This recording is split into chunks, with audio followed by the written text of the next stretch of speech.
안녕하세요. 저는 30대 직장인입니다.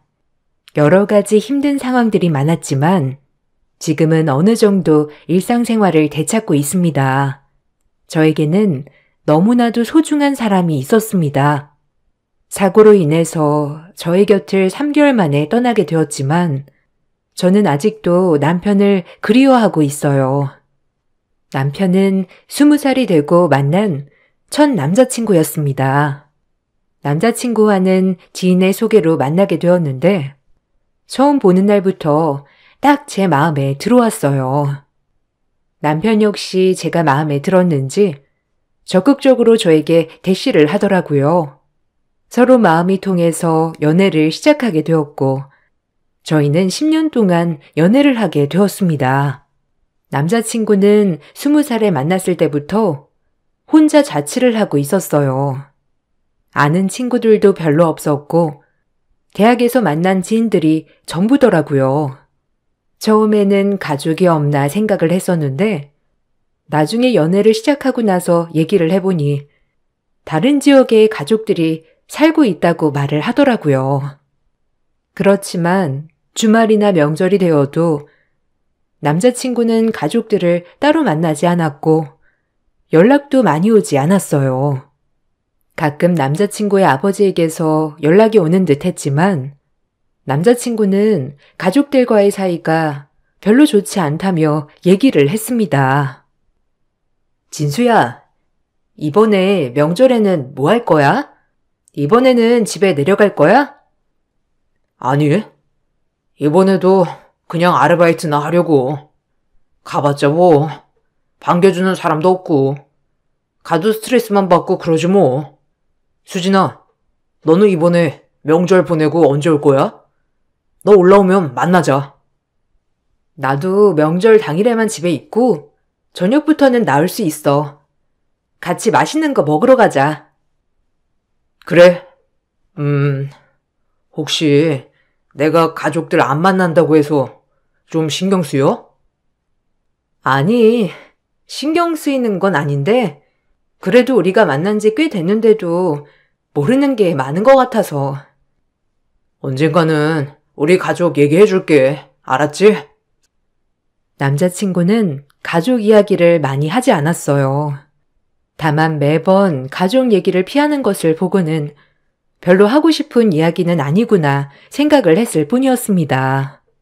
본인의 가족을 만나는 대신 제 가족들과는 누구보다 친하게 지냈습니다. 제가 없는 날에도 저희 집에 와서 밥도 먹고 가면서 정말 친아들처럼 지냈어요. 저희 엄마 아빠도 아들이 없었기 때문에 남자친구를 친아들처럼 대해주셨죠. 그렇게 저희는 10년 동안 연애를 시작하게 되었습니다. 남자친구는 10년의 연애를 끌기보다는 빨리 결혼을 하고 싶어 했어요. 그렇지만 본인의 상황이 바로 결혼을 할 수 있는 상황이라 보지는 않았죠. 그래서 군대를 다녀오고 졸업을 하고 나서는 빨리 성공을 하기 위해서 무척이나 노력을 했어요. 곁에서 보던 저는 조금 여유롭게 시간을 두길 바랬지만 남자친구는 얼른 가정을 꾸리고 싶어 했습니다. 진수야, 나는 더 기다릴 수 있어. 나도 일을 하고 있는 상황이고 우리가 지금 당장 결혼을 할 수 있는 건 아니니까 너무 조급해하지 마. 나는 늘 항상 네 곁에 있을 거야. 수진아, 나는 너 믿어. 어떤 일이 있어도 내 곁에 있을 거라고 생각해. 그렇지만 내 마음이 조급해서 안 되겠어. 어떻게든 성공해서 빨리 우리 둘이 가정을 꾸리고 싶어. 그래서 너랑 나 닮은 아이도 낳고 행복하게 지내고 싶어. 그래, 나도 마찬가지야. 그렇지만 너무 무리하는 것 같아서 너무 걱정돼. 조금 쉬엄쉬엄 일해도 괜찮지 않을까? 알았어. 그래도 내 마음은 얼른 너랑 결혼하고 싶은 마음뿐이야. 남자친구는 저와의 결혼을 목표로 정말 열심히 일했어요. 그 덕에 승진도 남들보다 빠르게 했고 월급도 차곡차곡 모으기 시작했습니다. 그 바쁜 와중에도 저를 너무나 귀하게 대해주었고 넘치는 사랑을 주었죠. 사실 남자친구만 본다면 누구에게나 사랑을 받았던 사람이라 생각하기 쉬웠어요. 그렇지만 남자친구는 마음속으로 깊은 아픔이 있는 친구였죠. 10년의 연애를 하면서 저는 남자친구의 아버지를 단 한 번 봤을 뿐이었습니다. 그것도 잠시 남자친구의 집에 아버님이 오시게 되면서 스치듯 인사를 한 것 뿐이었어요. 단순히 사이가 좋지 않을 것이라 생각을 했었는데 나중에 남자친구의 사정을 알고 나서는 그럴 수밖에 없겠다 싶더라고요. 아버님은 저희가 결혼을 하기 전에 사고로 돌아가시게 되었습니다. 장례식 날 저는 처음으로 남자친구의 엄마와 누나를 보게 되었어요. 엄마, 누나, 여기 나랑 만나고 있는 수진이야. 그렇구나. 반갑다. 내가 오늘은 정신이 없어서 밥 먹고 가렴. 안녕? 나 진수 누나야. 여기까지 와줘서 고마워. 다음에 보자. 괜찮아. 엄마랑 누나는 별 관심 없어. 고마워. 여기까지 와줘서. 괜찮아? 많이 놀랬겠다. 밥은 먹었어? 괜찮아. 아빠가 갑자기 돌아가시게 되었어. 며칠 전에 나한테 집 명의 받으라면서 하셨는데 이거 예상하셨는가 봐. 무슨 집 명의? 지금 어머님 사시는 곳? 갑자기 나한테 집 명의 받으라고 하더라고. 그것 때문에 엄마랑 누나가 난리야. 장례 끝나고 명의 바꾸라고.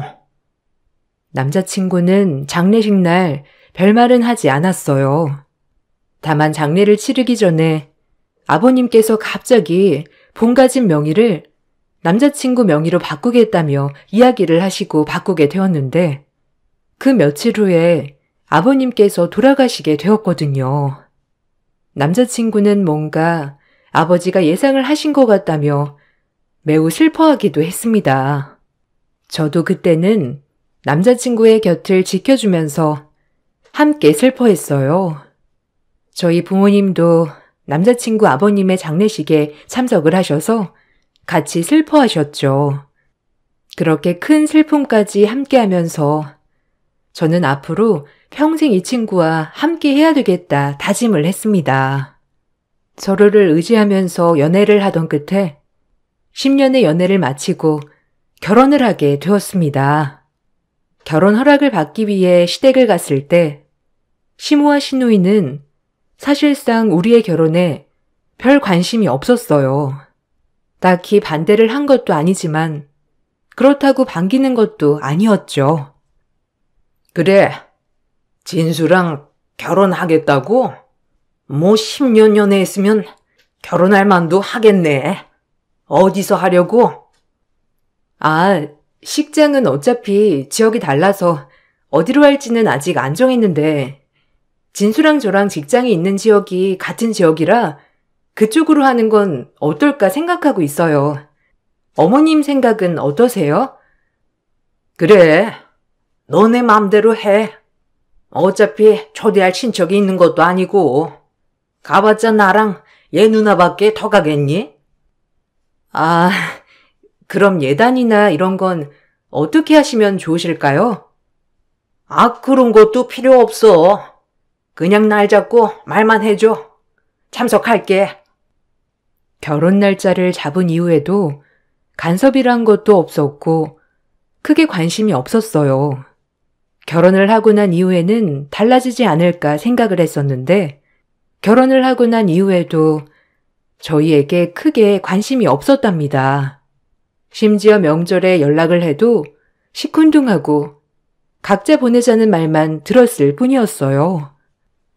어머님, 이번에 명절에 전날에 가볼까 생각을 하는데요. 전날에? 왜? 우리 명절 음식 하는 것도 아니고 굳이 찾아올 필요 없어. 진수가 무슨 말 안 하니? 아니요.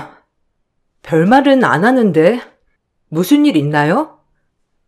아니다. 진수가 별말 안 했으면 됐다.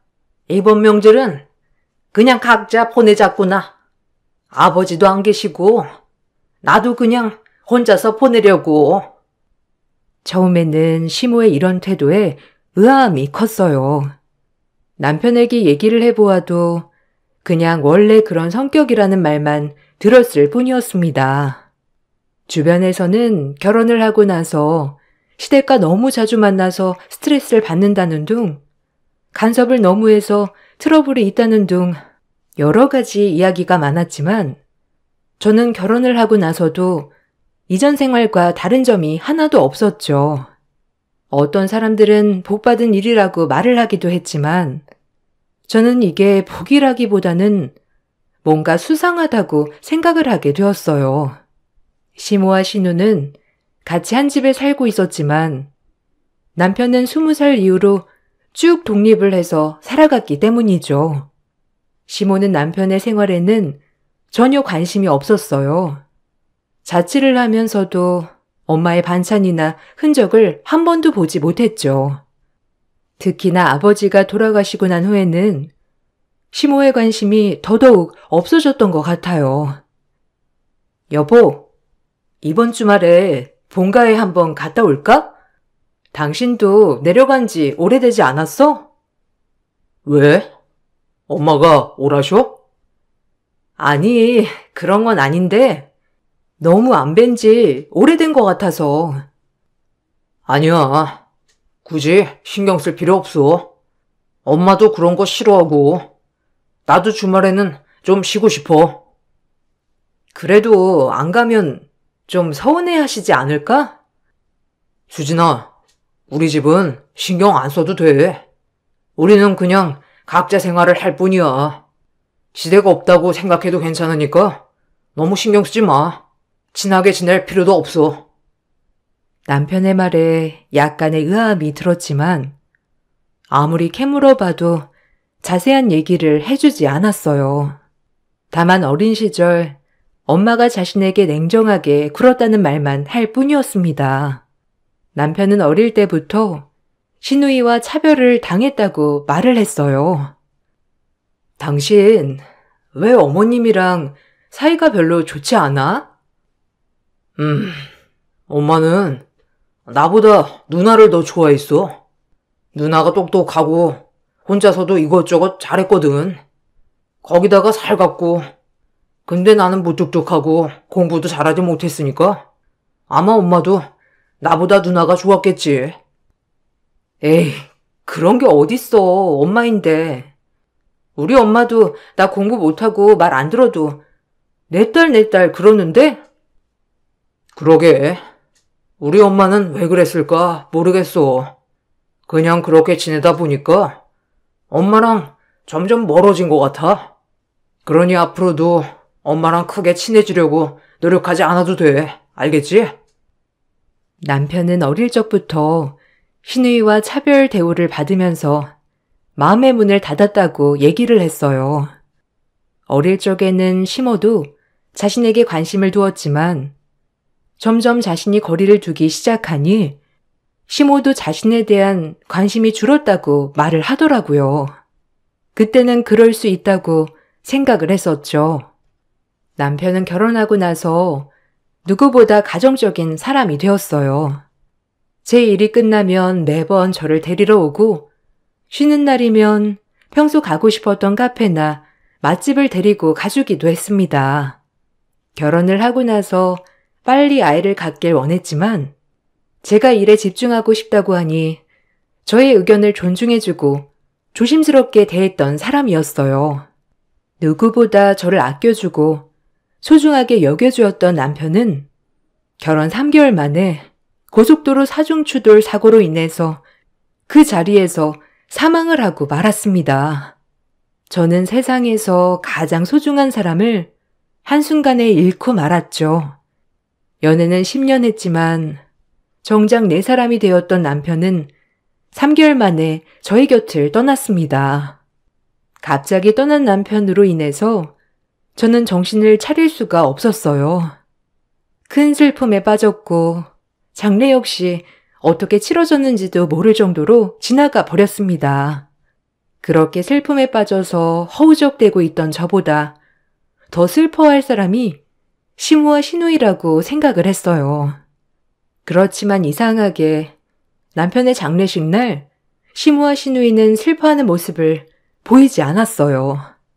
슬픔을 꾹 참고 시무에게 말을 걸어 보았지만 뭔가 남 이야기를 하는 듯 싶었습니다.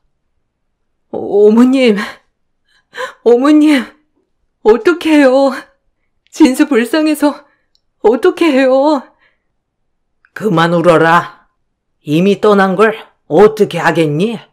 사고라고 하잖니?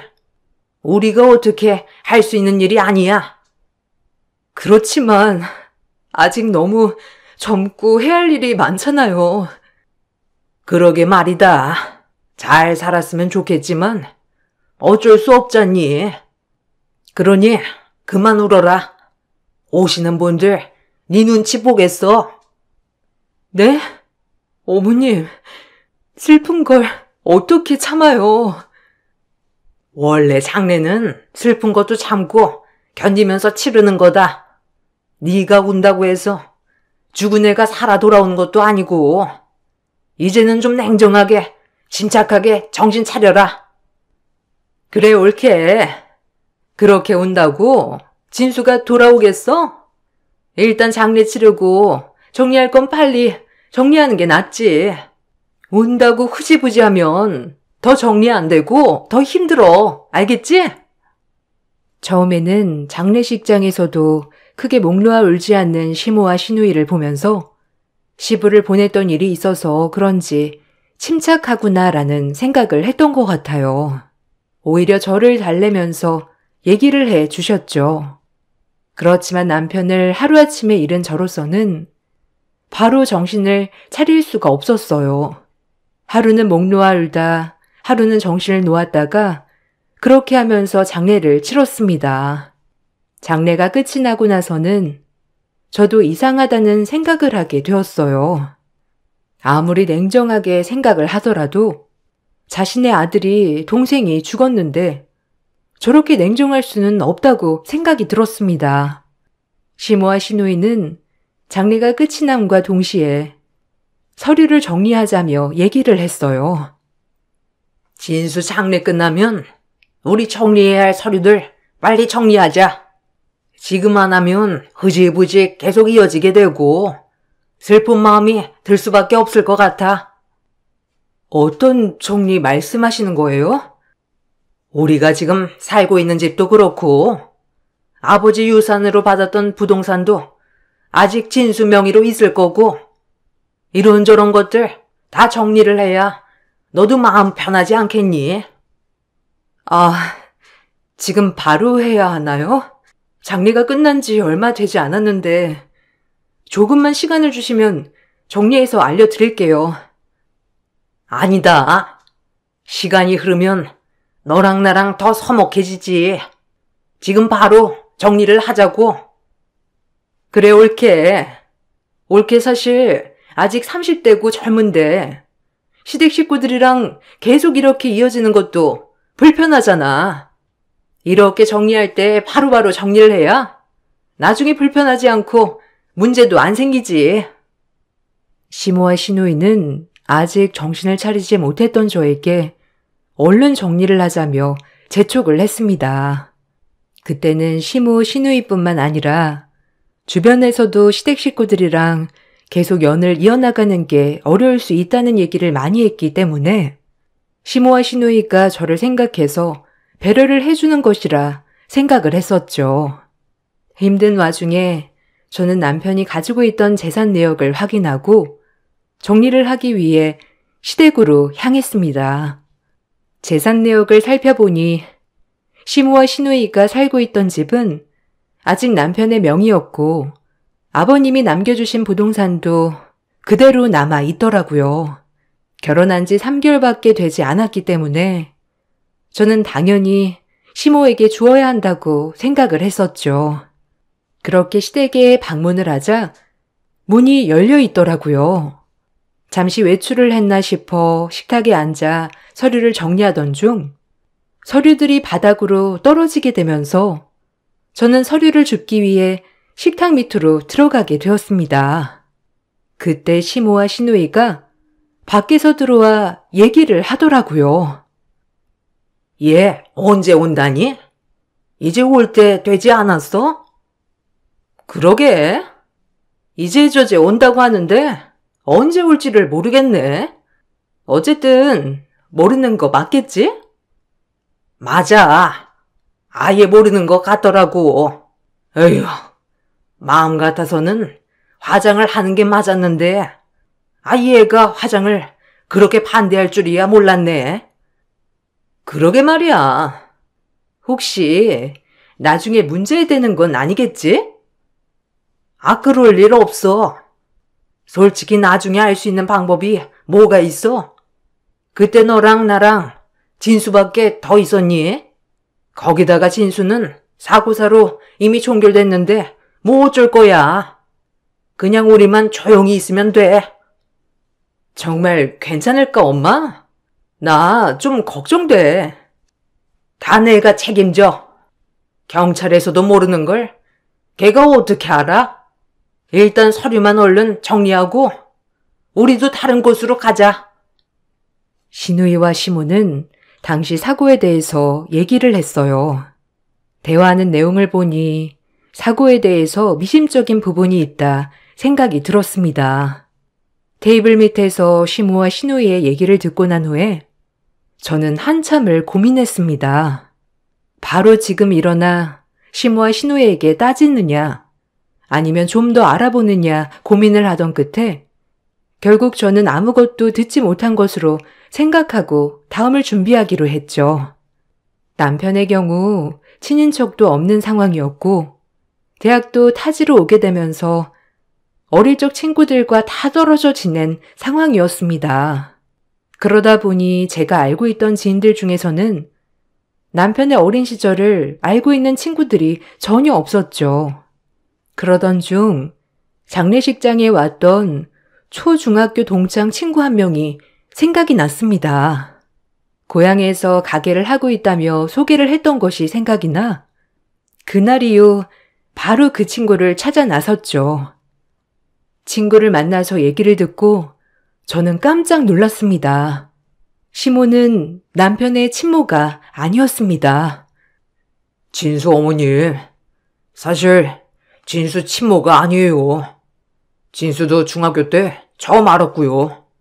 진수 어릴 적에 친모가 돌아가셨고 기억도 없었던 시기에 아버님께서 재혼을 하셨던 모양이에요. 진수가 우연히 서류를 떼고 나서 알게 되었는데 그때 아마 많이 충격을 받은 듯 했어요. 저는 전혀 몰랐어요. 진수가 저에게 그런 얘기를 한 번도 한 적이 없었거든요. 그럴만하죠. 중학교 때까지 친모라고 알고 지냈었으니까 아버지도 자기에게 친모가 아니라고 얘기를 한 적이 없다더라고요, 뭐. 정말 친모처럼 잘해주었다면 모를까. 계모는 진수를 엄청 괴롭혔거든요. 계모가 데리고 온 누나랑 차별도 엄청 하고 아무튼 힘들어했어요. 이걸 아는 사람이 누가 있어요? 글쎄요. 진수가 가족들한테 얘기한 게 아니라면 아마 저만 알고 있지 않을까 싶어요. 저도 중학교 때 보고선 연락이 끊겼으니 그냥 잘 살고 있을 줄 알았는데. 어머님께서는 진수 씨랑 사이가 별로 안 좋았나요? 사이요? 안 좋다고 할 것도 없었어요. 그냥 투명인간 취급했으니까요. 그나마 아버지가 계시면 진수를 아들처럼 대했다고 하는데 아버님이 출장도 많으시고 집에 잘 안 오셨잖아요. 소풍 가도 진수는 도시락 한 번 싸운 적도 없었고 아파서 열이 펄펄 나는데도 학교에 왔어요. 안 가면 어머니가 혼낸다고 해서 진수 누나는 그 시기에도 좋다는 학원이며 메이크옷이며 다 입고 다녔는데 진수는 크면서 교복이 작아져도 새로 사주질 않으셨어요. 뭐, 그 정도라고 할까요? 나중에 좋아진 줄 알았는데, 이번에 장례식장 가보니, 뭐 그때랑 다를 바 없더라고요. 남편의 친구는 그동안 남편이 얼마나 차별을 받으면서 살아왔는지를 얘기해 주었습니다. 친구의 이야기를 들으며 남편은 얼마나 외롭고 힘들었는지 느껴지니 더 마음이 아프더라고요. 그와 동시에 이번 사고에 시모와 시누이가 연결이 되어 있을 것 같다는 생각이 들었습니다. 사고 당시 조사를 했던 경찰서에 연락을 해 어떻게 조사가 마무리되었는지를 문의해 보니 제가 정신없는 사이에 시모와 시누이는 부검을 의뢰하지 않았더라고요. 경찰 측에서도 남편이 운전을 하면서 졸았던 흔적이 있었기 때문에 졸음운전으로 인한 사중 추돌 사고로 결론을 지은 상태였습니다. 물론 그때 당시 남편은 일이 바빠서 잠을 잘 시간이 부족했지만 사실 그렇게까지 운전을 하면서 졸았을까 의문이 들었어요. 그래서 저는 남편의 핸드폰과 블랙박스를 다시 뒤지기 시작했습니다. 찾아보니 남편의 핸드폰에서 사고 당일 시모가 남편을 시댁으로 불렀다는 점이 있었습니다. 남편은 다음에 가겠다고 했지만 시모는 그날 바로 와야 한다고 얘기를 했더라고요. 저는 그 사실을 통해서 시모에게 전화를 했습니다. 어머님, 잘 지내시죠? 저 뭐 좀 여쭤볼 게 있어서요. 그래. 무슨 일로 전화했니? 진수 씨 사고요. 그날 몇 시간 전에 어머님 댁에 방문을 했더라고요. 그때 진수 씨 컨디션이 좋지 않았나요? 컨디션? 피곤해 보이긴 했지. 그냥 일이 많아서 그런가 보다 했어. 근데 그게 왜? 아니요. 졸음운전으로 판정되었잖아요. 근데 그때 진수 씨가 그렇게 피곤했었나 싶어서요. 왜? 내가 진수 피곤한데 억지로 내보냈다고 생각한 거니? 내가 억지로 내보내서 진수가 죽었다고 생각하는 거야? 아니, 그게 아니라요. 그럼 지금 와서 내 탓하고 싶어서 전화했니? 아니 너는 서류 정리하자고 한 게 언젠데 아직도 안 가지고 와? 이렇게 내 탓하면서 결국 서류 정리도 잘필 미루겠다는 거야? 어머님, 저는 그게 아니라 진수 씨 사고가 이상해서요. 뭐가 이상하니? 진수가 졸음운전을 했고 그게 다 CCTV 블랙박스에 찍혀지 않니? 이상할 게 뭐가 있어? 너는 경찰도 못 믿는 거야? 믿든 안 믿든 그건 네가 알아서 하고 얼른 서류나 정리하게 빨리 처분해서 가지고 와. 내가 처분할 수 없으니 네가 정리를 해야 되잖니. 시모는 사고에 대해서 얘기를 해도 제대로 답변을 해주지 않았어요. 저는 경찰에 다시 한번 조사를 해줄 것을 요청했습니다. 사고가 발생하기 전 시댁에 들리기 전에 남편 상태가 찍힌 블랙박스를 증거로 제출했습니다. 블랙박스에 찍힌 남편은 누구보다 멀쩡한 상태였습니다. 거기다 시댁에 들렸을 때 시모의 이름으로 처방된 수면제 내역을 토대로 의심스러운 점이 있다고 주장했습니다. 만일 남편에게서 수면제 성분이 발견이 된다면 누군가의 악행으로 인한 것이라 판단될 수 있는 상황이었죠. 저는 정말 많은 고민을 한 끝에 남편을 묘지에서 다시 꺼내기로 결심했습니다. 아직 한 달도 지나지 않은 시점이었기 때문에 바로 조사는 진행될 수 있었죠.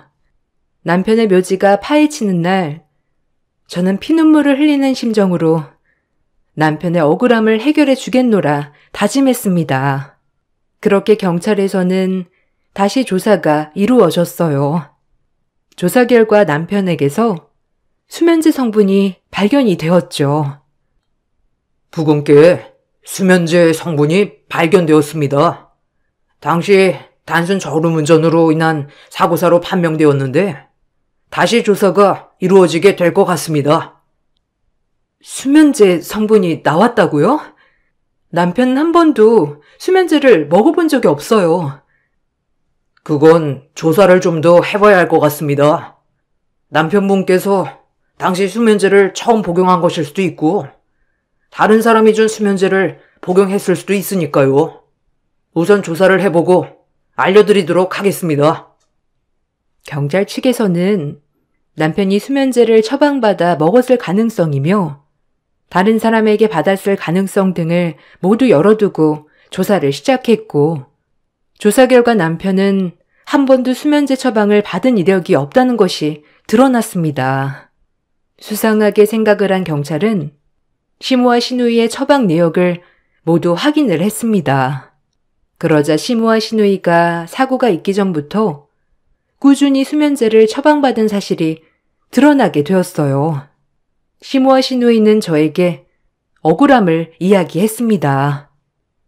예, 너는 내가 진수 죽였다고 생각하는 거니? 내가 아무리 못돼도 그렇지. 수면제로 애를 죽였다고?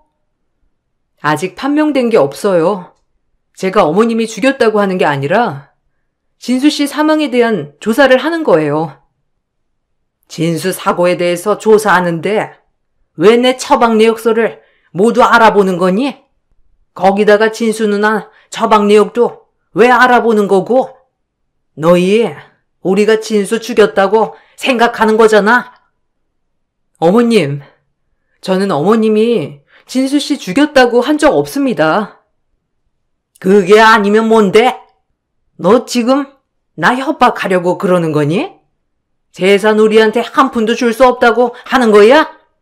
어차피 진수가 다 동의도 했던 내용인데 내가 그래도 네가 와이프니까 네 얘기 먼저 들어주려고 한 거야.